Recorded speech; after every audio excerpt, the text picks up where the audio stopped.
हरि लाल की जय, राधा रानी की जय। तो ये आप सब लोगों ने कुसुम के साथ प्रार्थना किया भगवान से कि प्रभु फिर से आप सुलभ हो जाइए सबके लिए। जो नास्तिक थे उनके लिए भी सुलभ हो गए थे, और अब माला फेरते फेरते बुढ़ापा आ गया, लेकिन दर्शन की कोई अनुभूति नहीं। अब इतनी छोटा क्यों? इसलिए फिर से आप उसी तरह सुलभ हो जाइए, ये विनती की गई है, बड़े भाव से किया आप लोगों ने। अब हमारा कार्यक्रम है पुस्तक के विमोचन का, और पुस्तक का नाम आपको बता दिया गया है, बाल भगवान शिक्षा।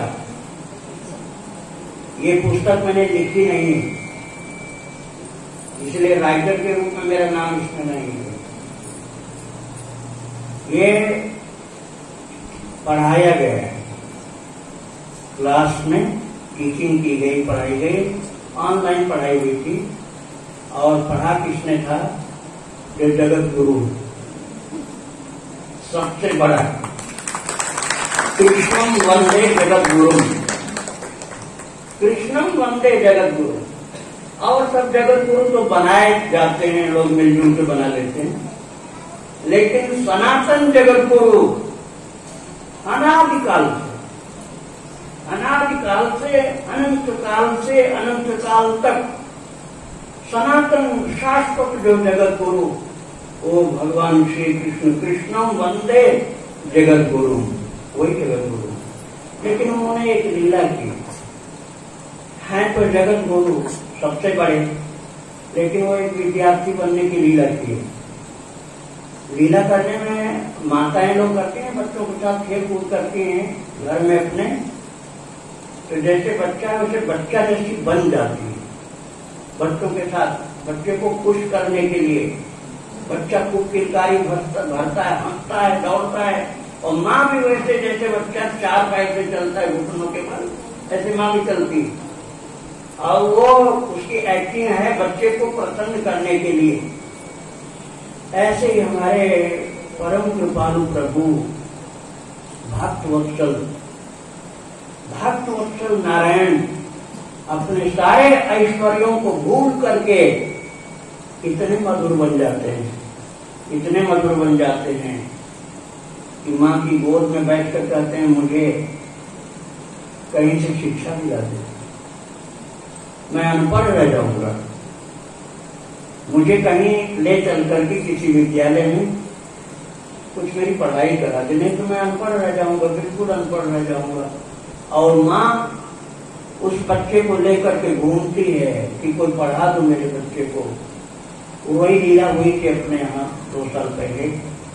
डॉक्टर वंदना झा, गायनिक सर्जन, जगन्नाथ जनकपुरी के पास, वो अपने बेटू भगवान जो बाल कृष्ण लड्डू गोपाल, उनको पढ़ाने के लिए उनको लाला ने कह दिया था कि मुझे पढ़ना है।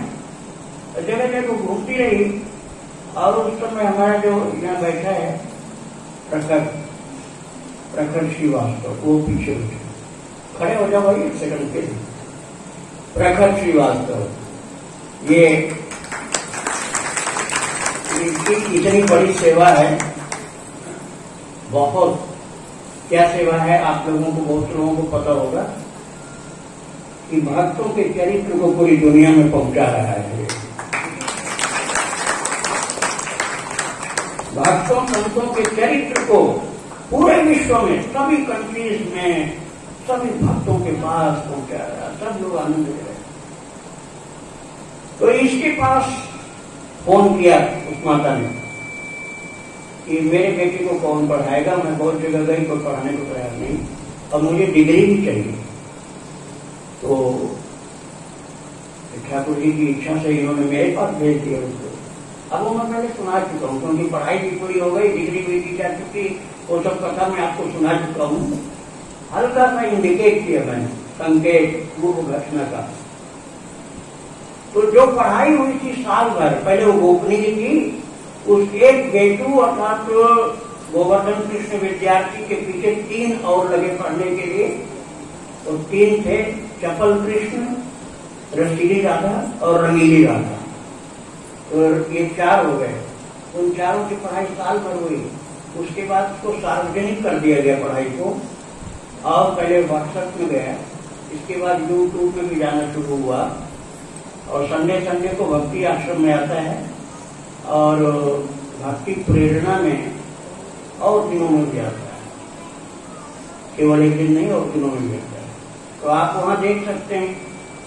और जिनको अपने बच्चे को पढ़ के सुनाना हो तो इस पुस्तक में साल भर की पढ़ाई लिखी गई, भक्तों ने लिखा। इसमें सबसे ज्यादा मेहनत जिसकी लिखने की रही है वो भाग्यशाली भक्त हैं सुनील दत्त मिश्र। पीछे बैठा, खड़ा हो गया।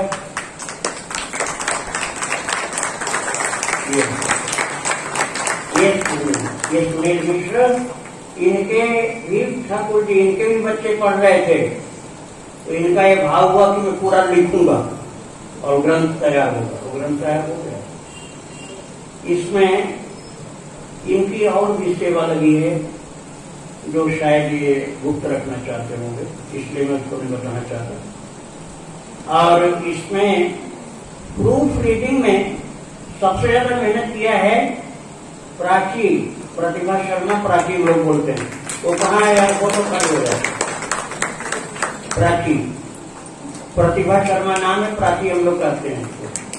ये प्रूफ रीडिंग का कार्य किए, और इस तरह से ये ग्रंथ बनके तैयार हुआ। पहले मुंबई में छपाया गया था, लेकिन वहां प्रूफ रीडर जो था वो गुजराती भाई थे, तो उनको हिंदी का ज्ञान कम था, इसलिए रीडिंग में गलती हो गई।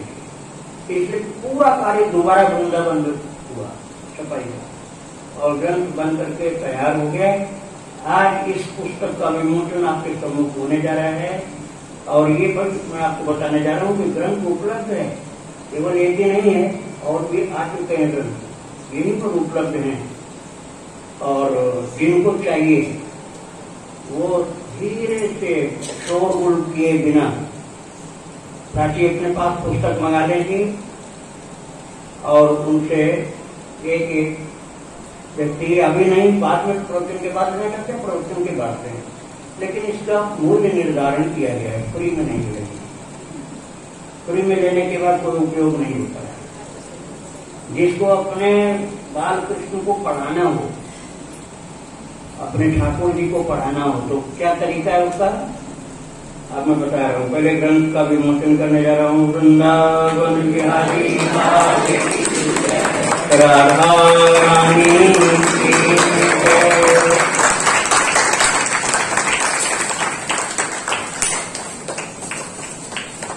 ये ग्रंथ बाल भगवान शिक्षा, बाल भगवान शिक्षा ये पुस्तक है जिसमें 1 वर्ष की पढ़ाई संपूर्ण निहित है, इसके अंदर संग्रहित है, हिंदी में लिखा हुआ है, सब लोग पढ़ सकते हैं, और अपने बाल कृष्ण को वात्सल्य भाव वाले जो हैं वो पढ़ा सकते हैं। पढ़ाने का तरीका ये है कि आप पहले ठाकुर जी की ओर इसको करके रख दीजिए। जैसे इधर मान लीजिए भगवान बाल कृष्ण तो ऐसे बैठा, उनके सामने इस तरह के जहां बैठेंगे, और फिर इधर खड़े होकर उनके बगल में इसको पढ़ते जाइए, सुनाते जाइए, जल्दी जल्दी मत, जैसे बच्चे को पढ़ाते हैं बहुत जल्दी जल्दी मत करना, जैसे बच्चे को पढ़ाते हैं ऐसे एक एक शब्द करके ऐसे पढ़ते पढ़ते, एक एक दिन की पढ़ाई इसमें है। आज सुनाइए, और उसके बाद ये इसमें बुक मार्क लगा हुआ है स्पीकर, जहां तक आपने सुनाया वहां पर लगा दीजिए। अगले दिन अगला चैप्टर, अगले दिन अगला चैप्टर। संडे संडे की छुट्टी रहेगी और एकादशी की छुट्टी रहेगी। संडे की छुट्टी और एकादशी की छुट्टी रहेगी, ध्यान रखना। उस दिन पढ़ाई का लोड नहीं देना उनके ऊपर। और इसमें कुल चैप्टर कितने हैं, 259। तो केवल संडे और एकादशी आप निकालेंगे तो फिर 259 आते हैं। इसमें आखिरी चैप्टर जो दीक्षांत समारोह का है, तो जो लोग ये पुस्तक लेंगे, अब मैं आपको ये भी बता दूं कि पुस्तक छपने में तो 500 के लगभग लगा, पूरा 500 नहीं है, 450 पौने 500 के आसपास है एक पुस्तक। लेकिन हमारे इसमें अर्थोपार्जन का दृष्टिकोण तो है नहीं, धनार्जन का दृष्टिकोण नहीं है। इसलिए अच्छा, हम ये भी नहीं चाहते हैं कि आप इसको फ्री में ले जाएं और घर में टिकट पड़े रहे, इसलिए इसका न्यौछावर 300 रुपये रखा गया है। जिनको बाल भगवान को पढ़ाना है वो लोग लें, और दूसरा कोई लेना चाहता है तो मना नहीं है, लेकिन ये आप इसकी न्यौछावर देंगे तो इसमें मैं नहीं समझता हूं कि कोई आपका नुकसान होगा। यदि आपकी भावना भगवान के लिए है, बाल भगवान के लिए वात्सल्य भावना, तो आपके लिए लाभकारी है, ठाकुर जी के लिए सुखकारी है। ठाकुर जी को ज्ञान प्राप्त हो जाएगा, पहले ज्ञान नहीं था ऐसी बात नहीं, वो एक उनकी लीला। अब आप देखो, यदि ये कहोगे कि भगवान को भूख लगती कैसे है, तो बहुत नास्तिकता वाली बात उठेगी। अरे ये उनकी लीला है, आपका कल्याण करने की लीला करते हैं, सारी दुनिया को खिलाते हैं, इसलिए उनका नाम विश्वंभर है। विश्व भरण पोषण कर जोई, ताकर नाम भरत असोई। और भरत जी विष्णु के अवतार और महाविष्णु के अवतार राम जी, वही भगवान कृष्ण है। तो आप ये समझ लीजिए कि उनकी लीला है। आपके तो केवल भगतन हित लागी, परम कृपाल प्रणत अनुरागी। प्रणत अनुरागी है, शरणागत पालक हैं, इसलिए भक्तों के हृदय को प्रेम रस से सराबोर करने के लिए लीला करते हैं। महाराज उसको इतना आनंद मिला है उस डॉक्टर वंदना झा को, वात्सल्य भाव से, मैं पुस्तक की केवल बात नहीं कर रहा हूं, वात्सल्य भाव से उसको इतना आनंद मिला कि उसने शादी नहीं की। जब उसके विवाह की बातें आई तो उसने कहा मेरे तो एक बेटा है, मैं शादी कैसे करूं। बेटा कौन? भगवान बाल कृष्ण है। भगवान बाल कृष्ण, मेरे तो एक बेटा है, तो मैं शादी कैसे करूं, ऐसी भावना। तो जिसके अंदर भावना है, भक्ति उसी की बढ़ती है। इसीलिए भागवत जी के प्रारंभ में ही भगवान वेद व्यास जी कहते हैं, मुहुर्हो रसिका भूवि भावुका। हे रसिक जन, हे भावुक जन, ये भक्ति, ये भागवत, ये भगवान के अवतार और लीलाएं, ये भावुकों के लिए हैं। भावुक अर्थात भाव प्रधान व्यक्तियों के लिए हैं, जो भाव शून्य जड़ प्रकृति के जीव होते हैं, नास्तिकता के दूषित संस्कारों से दूषित होते हैं, उनके लिए भक्ति नहीं होती। उनके लिए तो होती बुद्धि का व्यायाम करो, वेदांत पर के मरो, और भक्ति तो मिलनी नहीं तुमको। उसी में दिमाग खपा खपा करके हार जाओगे और फिर कहोगे हाँ कुछ होता है ब्रह्म, कुछ होता है ब्रह्म। अब हार गई बुद्धि तो कहती है कुछ होता है, और अंत में लौट के आओगे भक्ति में ही। ये तो सही कोई ब्रह्मज्ञानी मिला तो भक्ति में लौटा के लाएगा। उड़िया बाबा ब्रह्मज्ञानी सत्य थे, उन्होंने कहा था, उन उड़िया बाबा के उपदेश नामक पुस्तक में लिखा है, आप देख लेना। उसमें लिखा है कि जिसको भक्ति मार्ग में चलना है उसको वेदांत नहीं सुनना चाहिए। मैं वेदांत को नहीं कर रहा हूं कि गलत है, लेकिन हमारे काम का नहीं है हम भक्ति मार्ग, क्योंकि हमारे अंदर भाव की प्रधानता चाहिए। तो भगवान बाल कृष्ण जब छोटे से बच्चे बने हैं तो पढ़ेंगे, और आपको पढ़ना होगा।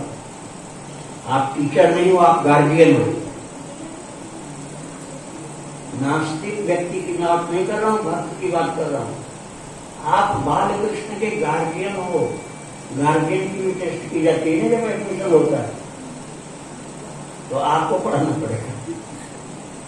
तो उनका जो टीचर आज तो सामने है आपके, लेकिन मैं था इसलिए कह रहा हूं कि टीचिंग बंद हो गई। पहले जो टीचर पढ़ा रहा था, और टीचर जो पढ़ा रहा था साल भर, वो तो अब आराम कर रहा है। अब उसकी पढ़ाई आपके हाथ में आ गई है। अब आप उस पढ़ाई को अपने मुख से पढ़ो, बाल कृष्ण को सुनाओ। एक तरीका ये है, एक तरीका ये है कि व्हाट्सएप से मेमोरी कार्ड भी बनाए जा रहे हैं, उससे आप नेचुरल वॉइस में जैसे पहले पढ़ाया गया वो सुना सकते हो, लेकिन आप खुद पढ़ के सुनाओ भगवान को, उसके लिए ये ग्रंथ है। मैं ये नहीं कह रहा हूं कि सब लोग खरीद लो। आप कहीं उल्टी बुद्धि नहीं लगाना कि ये पुस्तक बेचने का धंधा शुरू कर, उसी अपने लगाना कि पुस्तक बेचने का धंधा शुरू कर दिया, अब दूसरा कोई काम नहीं मिला।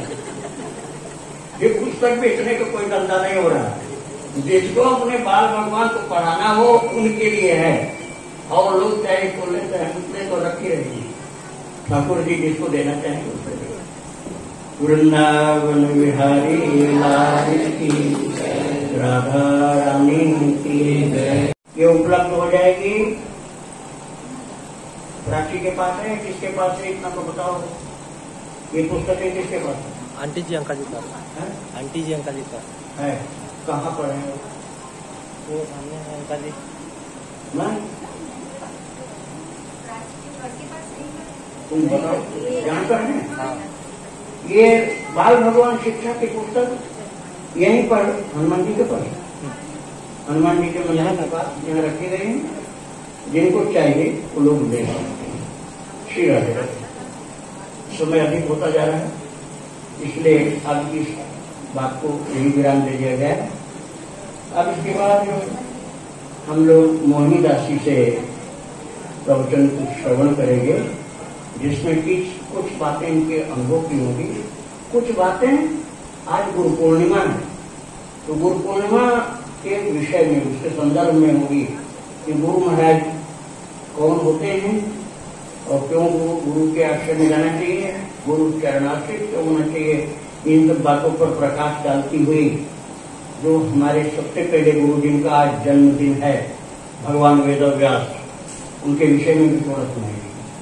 श्री राधे राधे। अब माइक दीजिए मोहिनी दासी को।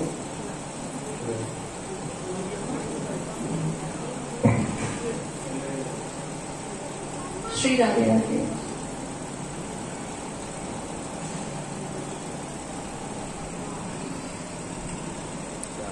बांके बिहारी लाल की जय, श्रीमती राधा रानी की जय, चैतन्य महाप्रभु की जय, रामानंद भगवान की जय, श्री वेद व्यास भगवान की जय, सतगुरु भगवान की जय।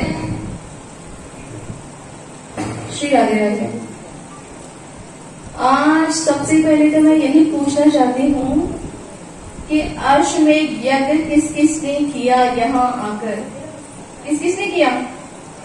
अरे किसने नहीं किया? किस किसने किया? महामंत्र का संकीर्तन किस किसने किया?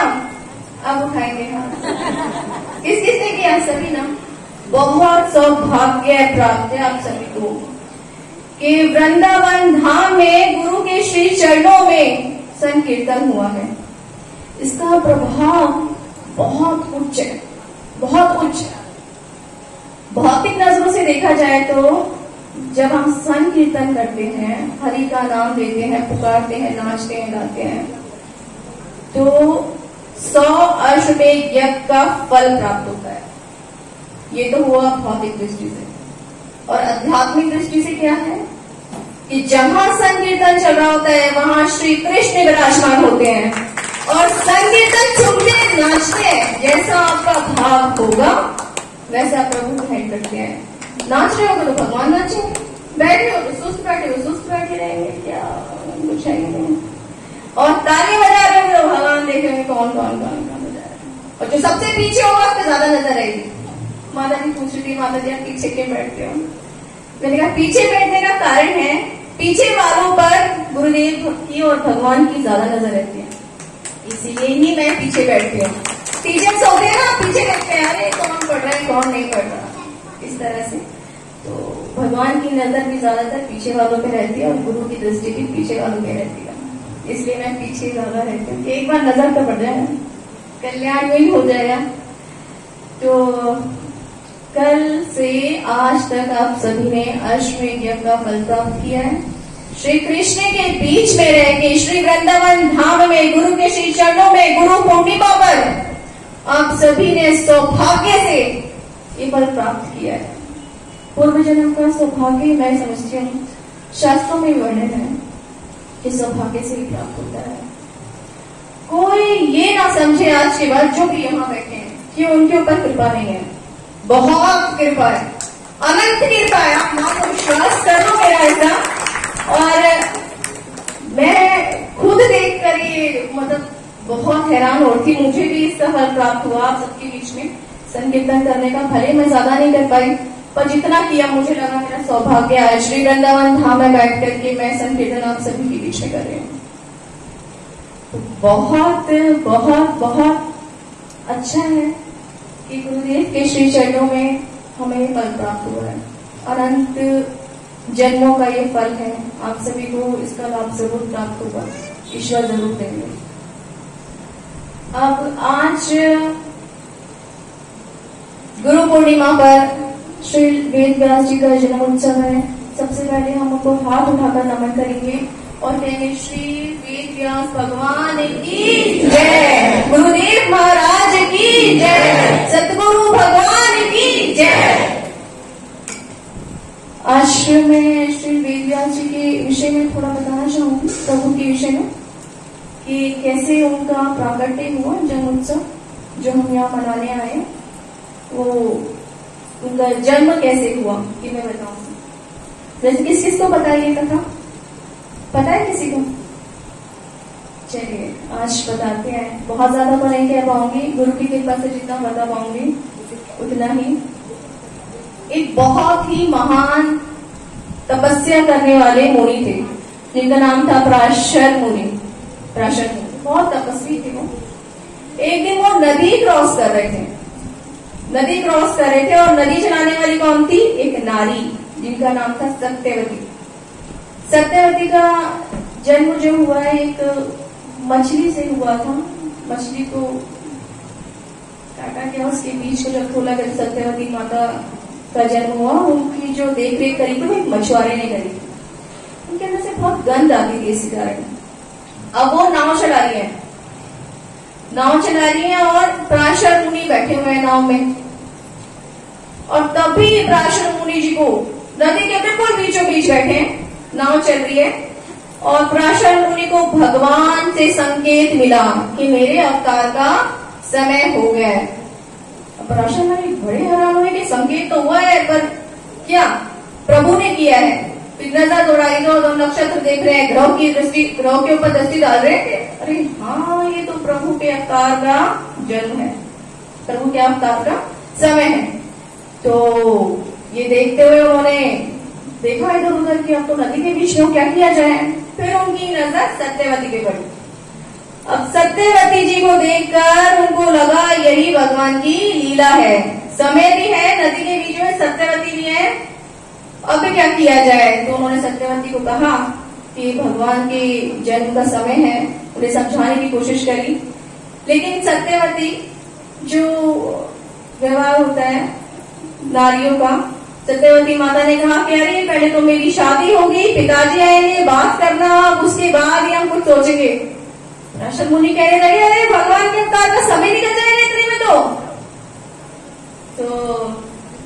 सत्यवती सोच में पड़ गई।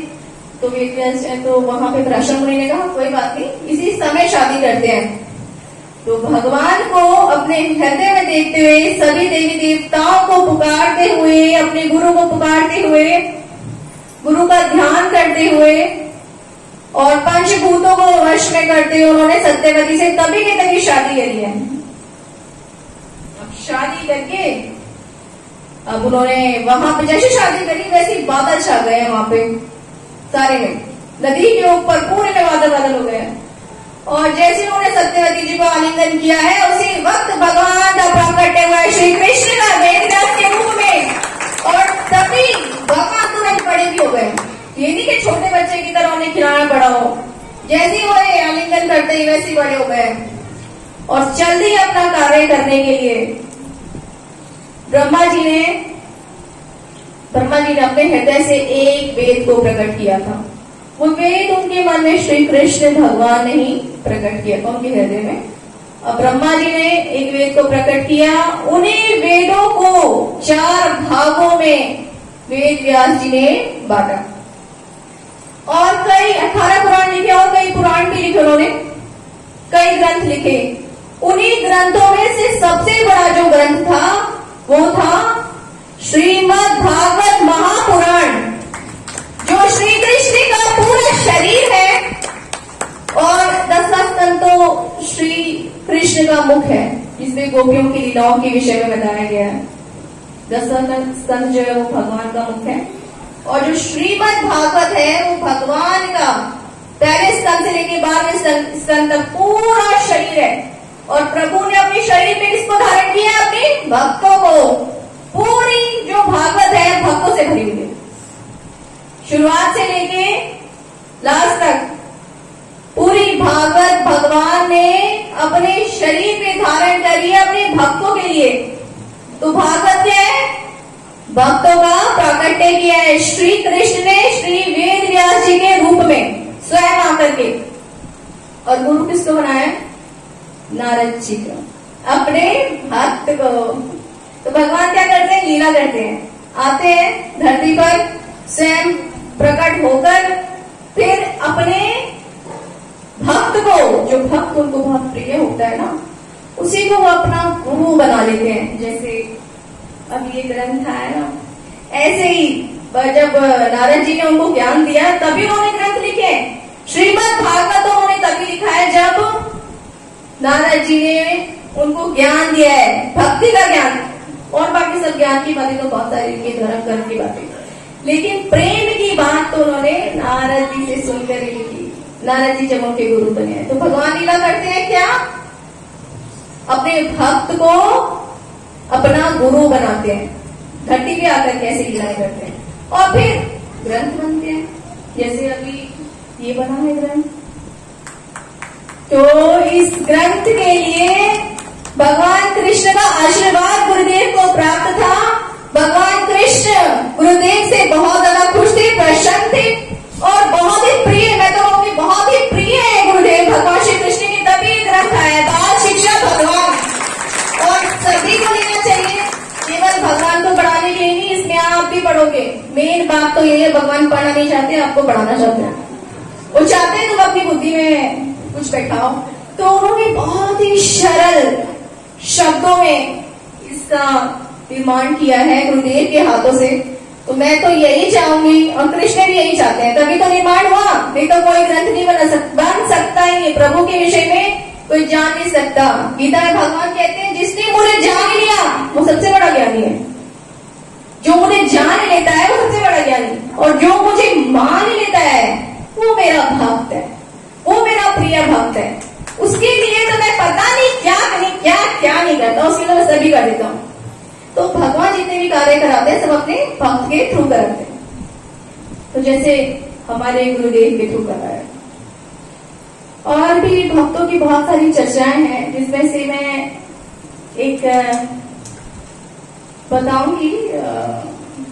एक बार क्या हुआ था, राम जी के विषय में बताना चाहते हैं। राम हनुमान जी का आज पाठ किया ना, तब मुझे याद आया कि हनुमान जी कितने महान भक्त थे, कि महानता के विषय में बताऊंगी। एक बार श्री राम भगवान जी गए और वहां पर पहुंच गए सुग्रीव। सुग्रीव ने श्री भगवान जी को पूछ का आसन, पूछ की जो चादर होती है फटाफट साफ कर और बिछा दी। और उन्होंने सुग्रीव ने कहा भगवान श्री राम को, क्या ये प्रभु विराजमान हुए। भगवान बैठ तो गए और साथ में बगल में बैठ गए सुग्रीव। अब भगवान देख रहे हैं कि लक्ष्मण खड़े हैं, हनुमान खड़े हैं और ये सुग्रीव मेरे बगल में आकर के बैठ गए। भगवान कह रहे हैं अरे इसकी निष्ठा में तो कोई गड़बड़ हो गई, ये समझ नहीं पाया ये मार्ग क्या है, ये समझ नहीं पाया। और वहां पर हनुमान जी देख रहे हैं गुस्से में क्रोध में कि भगवान के साथ में जाकर के बैठ गए। लक्ष्मण जी को पूछा नहीं उन्होंने कि क्या किया इसने। अब आए हैं जल्दी जल्दी हनुमान जी और पूछ की घास को लेकर के आए, बड़ी साफ सुथरी सी करके उन्होंने वहां पर बिछाई और लक्ष्मण जी को कहा है प्रभु विराजमान हुए। और लक्ष्मण जी के श्री चरणों में हनुमान जी विराजमान हुए। देखिए ये भक्त की बात होती है। ये क्या है, ये जो होता है ना, ये जैसे एक क्रम चला रहा है। जैसे कृष्ण पहले आदि गुरु हमारे, फिर वेद व्यास जी आदि गुरु, फिर नारद जी, फिर ऐसे ऐसे ऐसे क्रम चले गए। तो जैसे हमारे गुरु, अब हम गुरु के शरणाश्रित, तो हम गुरु के शरण में, लेकिन वो क्या डायरेक्ट भक्ति प्राप्त करना चाहते थे। सुग्रीव जो थे राम जी की भक्ति डायरेक्ट प्राप्त करना चाहते थे, लेकिन उनको ये नहीं पता कि भगवान उसको पूछते ही नहीं। जो भगवान के भक्तों को नहीं पूछता ना, भगवान उसको पूछते ही नहीं है।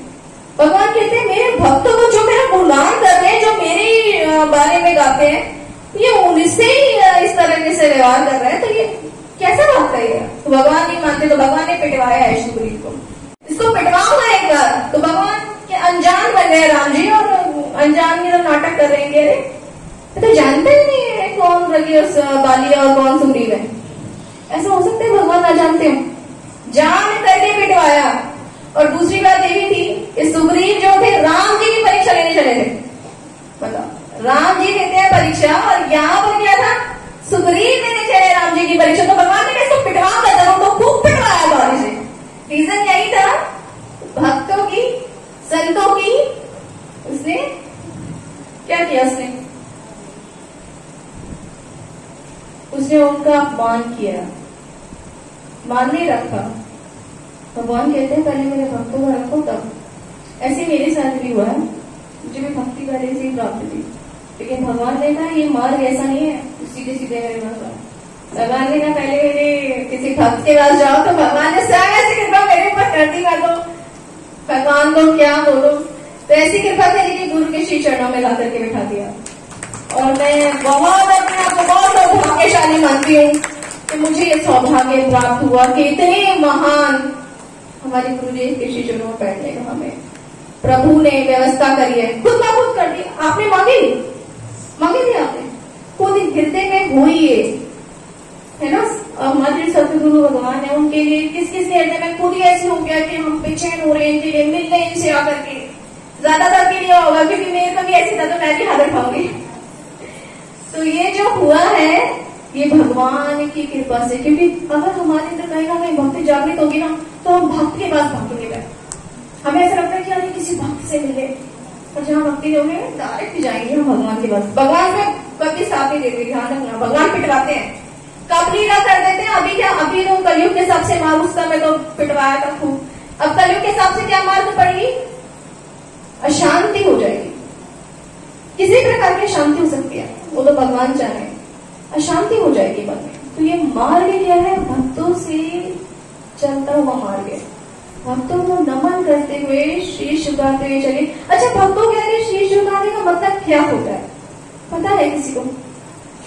भक्तों के आगे शीश झुकाने का मतलब होता है कि अपना अहंकार, अपना लोभ, ईर्ष्या उनके श्री कमल चरणों में रखना, गुरुदेव के श्री चरणों में रखना, कि हमारा लोभ, अहंकार, निंदा, ये जो हमारे अंदर है दूर हो जाए। ऐसी कृपा हमारे ऊपर कर दो। और इसी वजह से जो गुरुदेव की जो चरणों की जो रज होती है वो अपने माथे पे लगाई जाती है। बहुत शास्त्रों में ऐसे महान गुरु हैं जिन्होंने अपने गुरु के बारे में बताया कि गुरु के लिए कैसी श्रद्धा होनी चाहिए। वहां ग्रंथों में है कि गुरु के प्रति कैसी श्रद्धा होनी चाहिए। गुरु के प्रति श्रद्धा होनी चाहिए कि अगर हम अपने गुरु की रज अपने हाथ में उठा लें और उसमें से थोड़ी सी चुटकी भर दें कि ऐसी किसी को बच रख दे, तो उसका कल्याण हो जाए। ये श्रद्धा होनी चाहिए, ये है उच्च श्रद्धा। तो ऐसी श्रद्धा जो गुरु के प्रति रखता है, भगवान उसका कल्याण करते हैं। भगवान कहते हैं तुझे मुझे मानने की जरूरत नहीं है, तो मेरे पास आएगा। क्यों? क्योंकि तूने मेरे भक्त की सेवा करी। ऐसे एक महान थे, भक्त थे, मुझे उनका नाम नहीं याद आ रहा, और वो किसी मंदिर में सेवा करते थे। बहुत बड़ा मंदिर है, अपने इंडिया में ही है, लेकिन मुझे ध्यान नहीं आ रहा। बहुत पौराणिक कथा है ये। तो उसमें क्या था, वो भगवान को पंखा जलाते थे। एक दिन भगवान से उनके पास एक भक्त आ गया, और वो उनको बहुत मानता था। जो पंखा जलाते थे, जो भक्त भगवान के थे प्रिय, वो उनको बहुत मानते थे। वो भगवान से कोई वार्ता नहीं करते थे। वो उनसे आके कहते थे कि आप कैसे हो, आप अच्छे हो, आप खूब उनके कुछ फल फ्रूट से आते थे कि कैसे इनकी सेवा हो जाए। गरीब थे वो। लेकिन एक दिन उनके मन में विचार आया, और उन्होंने भगवान के भक्त से पूछा, जो पंखा जलाते थे, कहा कि प्रभु एक बात कहिए आप, क्या मेरा इसी जन्म में उद्धार हो जाएगा? तो कहने लगे मुझे नहीं पता। तो कह रहे ठीक है, तो आप प्रभु की सेवा करते हैं, आप बताइए प्रभु से पूछ करके मेरा उद्धार हो गया। तो भगवान की सेवा कर रहे हैं वो, मुझे नहीं पता, श्री कृष्ण का एक रूप, उसको बहुत बड़ा मंदिर है इंडिया में। तो वो अब सेवा कर रहे हैं बहुत। अब सेवा करते करते उनको यहाँ याद आ गया कि उस भक्त ने मुझे कुछ पूछा था, मैं पूछ ही लूं। पूछा कि अरे भगवान, अरे मेरे प्रभु ये बताओ, वो जो आया था मेरे पास तो उससे पूछ रहा था कि आप उसका इसी जन्म में उद्धार हो जाएगा। तो भगवान ने कहा हाँ उसका उद्धार हो जाएगा। तो कहने लगा अरे नहीं नहीं प्रभु, वो साधना में नहीं करता, वो कुछ नहीं करता है, यहाँ आता है खाली मेरा माथा खाता है और कुछ नहीं करता, उसका उद्धार होगा क्या? तो भगवान कह रहे हैं हाँ उसका उद्धार होगा। अब वो हैरान है, क्यों तो कोई साधना नहीं करता, कुछ नहीं करता, यहाँ के ऐसा मत्था कुछ ही करता है, इसका उद्धार कैसे? तो पूछ जिज्ञासा होने लगी।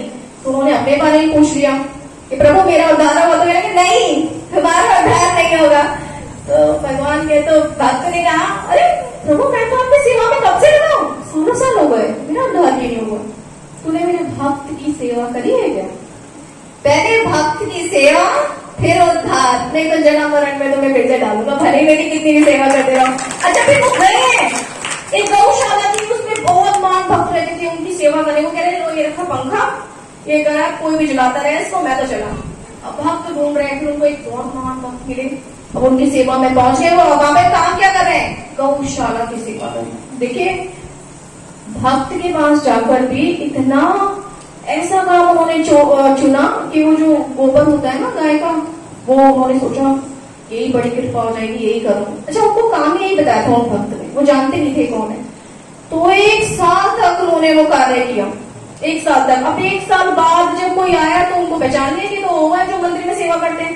तब उन्होंने कहा, और जो भक्त के जिनके पास सेवा कर रहे थे तब उनको मालूम चला अरे ये तो इतनी महान भक्त है, ये मेरे पास कैसे आ गए? तब उनको शीश झुका के कह रहे हैं कि आपने मेरे ऊपर तो पाप चढ़ा दिया, मुझे जो मैंने आपको सेवा बताई आपने पाप चढ़ा दिया। तो कहने की नहीं नहीं मैं तो यही करूंगा, सेवा करनी है। सेवा तो क्यों कर रहे हैं? क्योंकि भगवान के धाम जा रहे हैं, उनको मतलब है अपना। तो फिर उन्होंने कहा कि अब मैं ठीक है आप नहीं चाहते तो मैं जाता हूँ। अब आए भगवान के पास वापस पंख जलाने के लिए, कह रहे हैं बताइए प्रभु मेरा उद्धार होगा कि नहीं? आप तेरा उद्धार होगा, तूने मेरे भक्त की सेवा जो करती है। तो ये जो मार्ग है वो भक्त की सेवा से चलता है। भक्त की सेवा जब आप करते हो तो भगवान अपने आप अपने पास बुला लेते हैं। भागवत में ऐसे कितने महान भक्त हैं जिनकी पत्नियां, जिनके पति थे महाभागवत थे, उनकी सेवा करके भगवत धाम को प्राप्त हुई है उनके साथ ही। तो ऐसे बहुत सारे प्रमाण मिलते हैं शास्त्रों में, ग्रंथों में, कि भगवान ने अपने भक्त को इस कारण से बुलाया है कि भगवान के भक्त की सेवा तुमने करी, इस कारण से बुलाया। तो वहां पर क्या होता है, आपको सबमिट करने की जरूरत नहीं होती है, क्योंकि आप तो भक्त की सेवा करें, भगवान पे नहीं ध्यान हो, जब शरीर छूटे यहाँ से तो उस समय भगवान आपको सबमिट कर देते हैं। भगवान को सब पता रहता है। और सही बात तो ये है कि भगवान ही आपके पूर्व कर्मों को देखते हुए संत और भक्त गुरु की सेवा आपको प्रदान कर देते हैं। जिसके बाद ऐसा हो वो शीश झुकाकर भगवान को नमन करता रहे और श्रद्धा से, पूर्ण श्रद्धा से सेवा करता है अपने गुरुदेव के श्री चरणों में रह करके। याद रखें अहंकार ना करें, अहंकार तो फिर नाश कर देगा। फिर वो अहंकार की जो करी हुई होती है ना सेवा, ऊपर भी भगवान नहीं लेती। झुकते हुए चलिए, मार्ग झुकते हुए करें। मैं जब इस मार्ग में थी, जब मैं स्टार्टिंग था मेरा नाम जपमाला वगैरह का, तो उसमें मैं क्या करती थी, अपने बच्चों के पैर छूती थी। और पैर छूने का कारण ये नहीं कि बच्चे बहुत वो थे, पैर छूने का कारण ये था, मैं उनको बताती थी कि तुम्हारे श्री चरणों में भगवान विष्णु जी का वास है, इसलिए तुम्हारे चरण छूती हूँ मैं। तो ये चरण छूना जो होता है ये आपको झुकाता है। झुककर चलिए, आप यही कहते हैं, आप उसमें यही मानना चाहिए कि आप प्रभु, आप हमारे अहंकार को, लोभ को, निंदा जो हमारे मन में भरी हुई है, आपके लिए जो प्रेम हमारे लिए प्रकट नहीं हो पा रहा है, वो इसी वजह से हो रहा है। तो हम इसको भक्तों के श्री चरणों में रख रहे हैं। आप देखिए, आपका काम जानिए और हमें अपनी भक्ति, प्रेमा भक्ति दीजिए। कितने भी ग्रंथ हम पढ़ लें, कितने भी शास्त्र पढ़ लें, अगर कृष्ण की प्रेम भक्ति प्राप्त नहीं हुई तो समझिए बेकार है। क्योंकि ग्रंथ वगैरह पढ़ना, ज्ञान अर्जित करना, ये सभी कृष्ण के प्रेम के लिए है। भगवान ने बनाए हैं। भगवान कहते हैं पढ़ो पढ़ो पढ़ो पढ़ो, जितना तुम पढ़ोगे कब मेरे लिए तुम्हारे मन में प्रेम जागृत होगा। कब? अभी माता जी ने सुनाया था, कुसुम माता जी ने कितना सुंदर भजन सुनाया था, मोहन फिर से ब्रज में आओ। उसको सुन करके मुझे भूमि माता की याद आई, यमुना मैया की याद आई, गोपियों की, और अपने लिए भी बहुत हुआ कि जब कली का प्रहार हुआ था इस धरती पर, तो धरती माता गौ रूप में बहुत दुखी थी, बहुत दुखी। क्यों? क्योंकि प्रभु जाने वाले थे यहाँ से। आज भी दुखी है, आज भी दुखी है, यमुना मैया भी और ये भी सब दुखी है। क्यों? क्योंकि प्रभु चले गए यहाँ से। प्रभु के श्री चरण तो है, लेकिन यहाँ से चले गए। हालांकि हमें ये नहीं समझना चाहिए कि भगवान यहाँ से चले गए हैं आज भी, पर फिर भी विरह देते हैं भगवान अपने भक्तों को। भूमि माता को दिया और यमुना मैया को भी दिया, और भी बहुत भक्त थे जिनको दिया, लेकिन उनको आराम और सुकून कब मिलता रहता है? जब भगवान का संकीर्तन होता है भूमि पर, तब उनको सुख प्रदान होता है, खुश होती है वो भी कि हाँ हमारे प्रभु का, हमारे स्वामी का कीर्तन हो रहा है, गुणगान हो रहा है। तो इसी में क्या है, जो हमारी भूमि माता है, जितने भगवान के भक्त हैं उनको सुकून प्राप्त होता है। सभी भक्त हैं यहाँ पे, भूमि माता हो गई, यमुना मैया, गंगा मैया, कितने भी हैं, सब भगवान के श्री चरणों में कार्य कर रहे हैं, सभी भक्त हैं। तो जहां भगवान का गुणगान हो रहा होता है वहां पर वो कृपा स्वयं बरसाते हैं, वो खुद ही कृपा बरसाते हैं, क्योंकि तुम हमारे आराध्य की सेवा कर रहे हो, गुणगान कर रहे हो, इसलिए वो एक दिन ऐसा आता है आपकी सेवा में लग जाते हैं। लेकिन गुणगान सच्चा होना चाहिए, प्रीति होनी चाहिए। अच्छा, एक बात मुझे बहुत अच्छी याद आई। एक बार प्रभुपाद जी के एक भक्त थे, उन्होंने प्रभुपाद जी पता है जो इस्कॉन मंदिर की जो, हाँ जिन्होंने इस्कॉन मंदिर की स्थापना करी हो प्रभु की कृपा से, तो उनके भक्त ने एक बार पूछा कि प्रभु ये बताइए कि गुरु का ऋण कैसे उतारा जा सकता है? तो उन्होंने कहा, प्रभुपाद जी कहते हैं भाई गुरु का ऋण तो तुम कभी नहीं उतार सकते। कहते हैं ब्रह्मा भी, कितने भी ब्रह्मा के जन्म, देखिए ब्रह्मा की आयु बहुत लंबी होती है, ब्रह्मा की आयु तक भी आप जन्म ले लोगे तब भी गुरु का ऋण नहीं उतार सकते। फिर भी शिष्य के मन में बड़ी जिज्ञासा थी, फिर पूछा कि कुछ तो होगा प्रभु, कुछ तो बताइए। तब प्रभुपाद जी ने कहा, एक है, अगर कोई शिष्य प्रचार करने लगे श्री कृष्ण का, गुणगान करने लगे श्री कृष्ण का, तो गुरु का ऋण फिर उतारा जा सकता है। तो क्या होता है, मैं तो सौभाग्य में गुरुदेव ने मुझे इसलिए लगाया कि मैं भक्तों के और भगवान का गुणगान कर सकूं, नहीं तो मेरे में बिल्कुल सामर्थ्य नहीं है। मैं सच कहूं, मैंने कभी कोई प्रवचन नहीं दिया है, प्रवचन क्या, मैं तो इसकी ABCD के नहीं जानती। तो गुरुदेव की कृपा है जो मैं यहाँ बोल रही हूँ। गुरुदेव चाहते हैं ऐसा कि प्रभु का गुणगान करो और भक्तों का, संतों का गुणगान करो, इसी में जीवन है। और हमारे गुरु से भी हमें यही प्रेरणा मिलती है। सोचा कभी विचार कीजिए कि हमारे गुरुदेव ने संत की और भक्त की सेवा क्यों ले रखी है? अभी भी ले रखी ना, अभी चरित्र सुनाते हैं। और तो ये सेवा गुरुदेव ने क्यों लिया? कुछ तो भगवान ने कृपा करी, क्योंकि संत और भक्तों के चरित्र नहीं सुना सकते आप, असहाय हो जाता है। जब सामर्थ्य नहीं होता ना हृदय में, तो नहीं सुना सकते। तो वो सामर्थ्य देखिए गुरु जी के अंदर कितना है, कितने महान संतों के विषय में, कितने भक्तों के विषय में सुनाते हैं गुरुदेव महाराज जी हमारे। तो ये कार्य खुद कृष्ण गुरुदेव के हृदय में बैठ करके करते हैं, ये तो पक्की बात है। क्योंकि वो जो आवाज हम तक पहुंचती है, इतनी सुखद वाणी, मन एकदम पुलकित हो जाता है, अश्रु आने लगते हैं। कोई कोई लीलाएं तो ऐसी होती है भक्तों की। तो ये जो कार्य है कर रहे हैं ना श्री कृष्ण गुरुदेव के हृदय में बैठ करके, तो ये क्यों भगवान ने क्यों ये लीला है, आप समझे इस लीला को, कि संतों और भक्तों की सेवा में भगवान ने लगाया हुआ है। किसके लिए? हमारे लिए लगाया, ताकि हमारा कल्याण हो।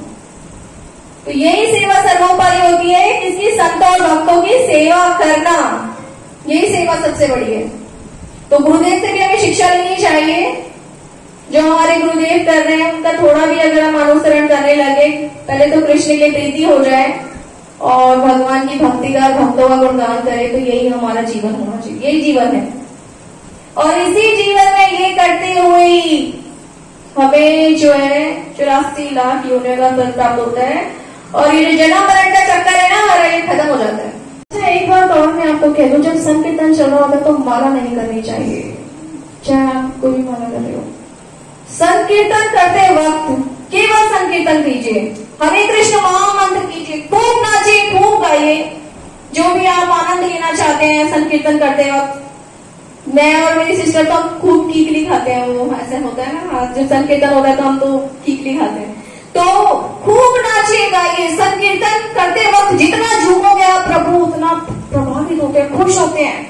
और सच्ची बात है, जितना आप संकीर्तन करते करते करते करते आगे बढ़ोगे, प्रेम जागृत होने लगता है। उसमें है ही ऐसी बात, संकीर्तन में बात ही ऐसी होती है।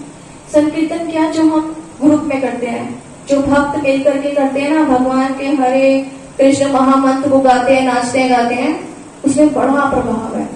और कलयुग में बहुत प्रभावकारी है, बहुत। तो ये जब भी आप करें, खूब नाचे गाएं, आनंद ले और प्रभु को भी दे। ये सोचें कि अगर हम नाचेंगे गाएंगे तो प्रभु को भी होगा, फिर एक दिन करते करते आपको खुद ही आनंद होने लगेगा, झूमने लगेंगे आप।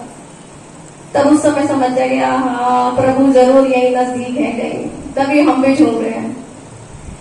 जो झूम रहा होता है ना, उस पे उस समय प्रभु का थोड़ा बहुत असर हो गया होता है, तो इस संकीर्तन करते हुए झूम रहा होता है, ये पक्की बात है। चैतन्य महाप्रभु की चेतावनी में कहा गया, चैतन्य महाप्रभु स्वयं कह रहे हैं, गुरुदेव ने भी सुनाई चेतावनी, उसमें भी बताया है कि चैतन्य महाप्रभु कह रहे हैं कि स्वयं गुरुदेव, स्वयं ये श्री कृष्ण गोद में आकर के बैठते हैं जहां पर ये चल रहा होता है संकीर्तन। तो ये कलयुग में बहुत प्रभावकारी है। आपके ऊपर भी तो आपके ऊपर तो डालते डालते प्रभाव है, ये साथ में सृष्टि को भी बहुत कल्याण करता है। कई भक्त हैं, हमारी भूमि माता हो गई, हमारे और भी कई होते हैं जो विचरण कर रहे होते हैं, जो आप लोगों को नहीं देखेंगे, इंद्रियों में लगे हुए, ये जो आंखें हमारी इंद्रियों शो में लगे हुए, इसे नहीं देख सकते हम। पर बहुत से ऐसे महान संत हैं जो विचरण कर रहे होते हैं आसमान में, उनको भी देख करके खुशी, बड़ा आनंद मिलता है।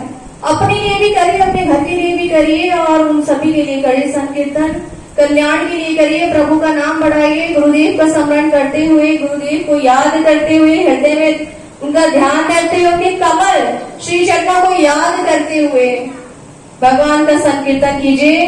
भगवान आप सभी पे जरूर कृपा करेंगे, वैसे है आप सभी पे है, पक्की बात, सब पे कृपा है। और मुझे बहुत आनंद आया क्योंकि आप सब बहुत भावुक हैं, प्रभु के लिए प्रेम तो है, अब कम ज्यादा वो तो आप ही जानते हो कितना है, लेकिन है, ऐसा नहीं कह सकते कि नहीं है। नहीं होता तो यहाँ नहीं आते, पक्की बात है, नहीं आते, और भी गुरु पूर्णिमा के ऐसे महा उत्सव पर। तो आज मैं इतना ही कहूंगी। और हमारी जो सत्संग भवन के, भक्ति आश्रम सत्संग भवन के जो पुजारी जी हैं, अब वो एक कविता सुनाएंगे, इनका नाम शिवम है, आइए भी सुनाइए। हम सभी इस कविता का बहुत आनंद लेंगे, गुरुदेव को याद करते हुए, श्री कृष्ण को पुकारते हुए।